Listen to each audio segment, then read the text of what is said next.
जय श्री जगन्नाथ। बहुत समय पहले की बात है। पुरी में भगवान जगन्नाथ का भव्य मंदिर था, जहां हर दिन हजारों भक्त दर्शन के लिए आते थे। उन्हीं भक्तों में एक गरीब और बूढ़ा भक्त था, जिसका नाम माधव था। माधव की भगवान जगन्नाथ में इतनी गहरी श्रद्धा थी कि वह हर दिन, चाहे आंधी हो या तूफान, मंदिर आकर भगवान के दर्शन करता और अपने मन ही मन उनसे बात करता। माधव इतना गरीब था कि उसके पास कभी भी भगवान को चढ़ाने के लिए कोई कीमती वस्तु नहीं होती थी। वह केवल एक मिट्टी के बर्तन में अपनी बनाई हुई थोड़ी सी खीर लेकर आता और भगवान के मंदिर के बाहर बैठकर भगवान को अर्पित करने की इच्छा रखता था। वह जानता था उसे मंदिर के अंदर जाकर भोग लगाने की अनुमति नहीं मिलेगी, इसीलिए वह बाहर ही बैठकर मन ही मन भगवान को अपनी खीर अर्पित करता और फिर उसे स्वयं प्रसाद के रूप में ग्रहण कर लेता। उसकी खीर बहुत साधारण होती थी, बस दूध और चावल और थोड़ी सी चीनी से बनी। एक दिन मंदिर के पुजारियों ने देखा कि भगवान जगन्नाथ की मूर्ति के होठों पर खीर के कुछ दाने लगे हुए हैं। वे हैरान रह गए। मंदिर के सभी द्वार बंद थे और किसी को भी भोग लगाने की अनुमति नहीं थी। यह कैसे संभव हुआ?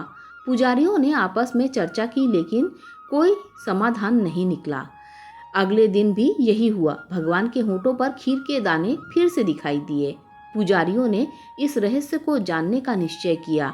उन्होंने रात भर मंदिर के बाहर छिपकर निगरानी करने का फैसला किया। आधी रात के आसपास उन्होंने देखा कि बूढ़ा माधव एक मिट्टी के बर्तन में खीर लेकर आया है। वह मंदिर के बंद द्वार के सामने बैठ गया और आंखें बंद करके भगवान जगन्नाथ का नाम जपने लगा। उसने अपने मन में भगवान को खीर अर्पित की और फिर जैसे ही वह प्रसाद ग्रहण करने लगा, एक अद्भुत घटना घटी। मंदिर के बंद द्वार अपने आप खुल गए और स्वयं भगवान जगन्नाथ प्रकट हुए।